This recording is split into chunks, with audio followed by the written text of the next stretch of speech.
I do solemnly swear or affirm that I will administer justice without respect to certain persons, that I will do equal right to the rich and the poor, and that I will faithfully and impartially discharge and perform all duties incumbent upon me, to the best of my abilities and agreeably to the Constitution of the United States. So help me God.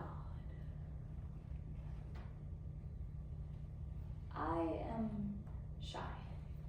In elementary school, for a play about the safari, everyone else was a wild animal. I was grass. I'll apologize if you bump into me. I'll accept every pamphlet handed out on the streets.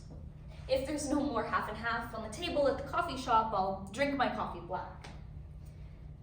I introduced myself here because in the story I'm about to tell, I began with no name or identity, no character traits or behaviors assigned to me. I was found as a half-naked body, unconscious, no wallet, no ID.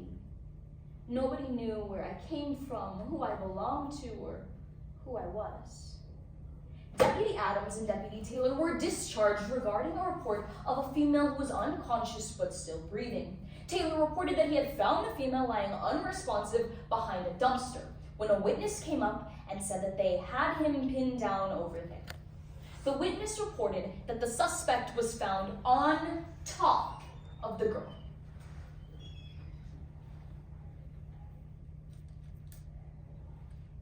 In 2018 alone, the National Resource Center for Sexual Violence found that there were over 734,000 cases of rape and attempted rape. Yet the Washington Post observes that only 0.8% of these criminals actually face any jail time. In other words, 729,000 victims every year see no justice served to their abusers. So today, through the novels Know My Name by Chanel Miller and Missoula, Rape in the Justice System in a College Town by John Crowker, the poem Paper Dolls by Sierra DeMulder, the victim impact statement from Chanel Miller, and documents from the Supreme Court of the United States in the case of the people of California versus Brock Allen Turner. Case dismissed. A program. Because the verdict is in, and our court is guilty. One nurse slid out a blue plastic ruler from her lab coat. The other lifted a heavy black camera to measure the abrasions, they said. I heard every click of that camera's lens, felt it hovering over every hair and vein and pore of my body. And then they told me I had reason to believe I had been sexually assaulted. From the moment that we leave our pink nurseries, we are taught that we are paper dolls, light to hold, easier to crumple. That as women, our worth lives secretly wrapped in lace and cotton panties, our fragility armored by pepper spray and mace. They say 1 in 3 women will be sexually assaulted in their lifetime. I am one of 3 daughters. Deputy Taylor reported that he found the girl, unconscious but still breathing, lying half naked on a patch of dirt behind a dumpster. There were sticks and pine needles in her hair. He reported that he received no response from her, even to his yelling. I stayed focused. I typed up notes. I put all the facts in order. I engraved every detail until I could recite that night, backwards and forwards in 15-minute time intervals from the moment I decided to go to the party to the moment I was released from the hospital.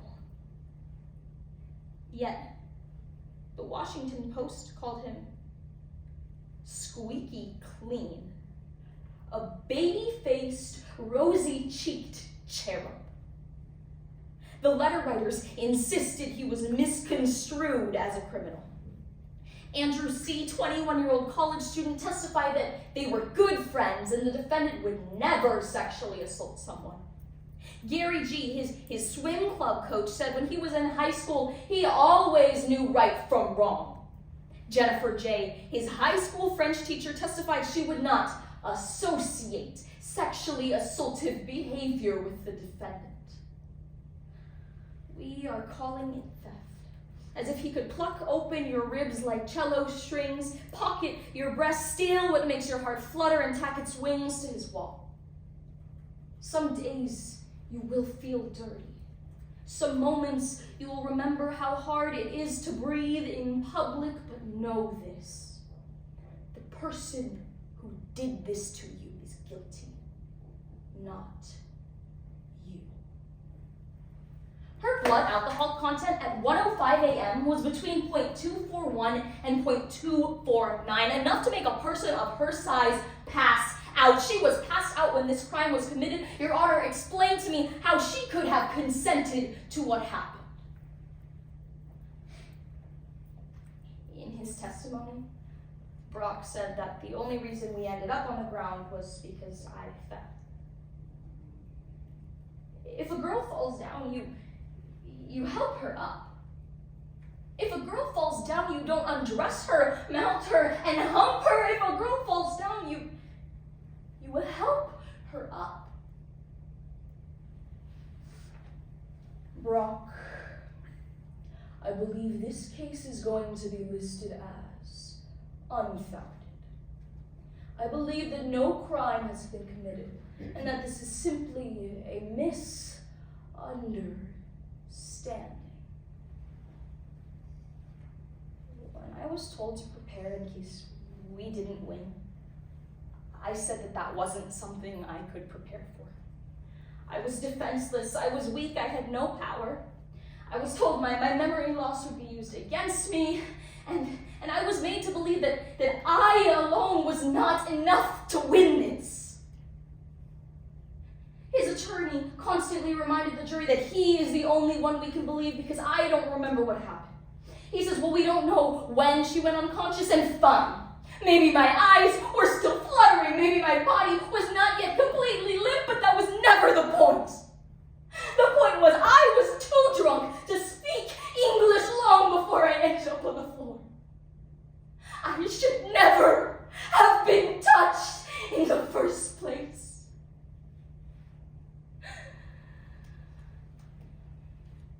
In the People of the State of California, plaintiff versus Brock Allen Turner. A moderate county jail sentence of 90 days is recommended. We find that up to this point, the defendant has complied above and beyond moral code, shown in his witness letters, up until the point of the incident.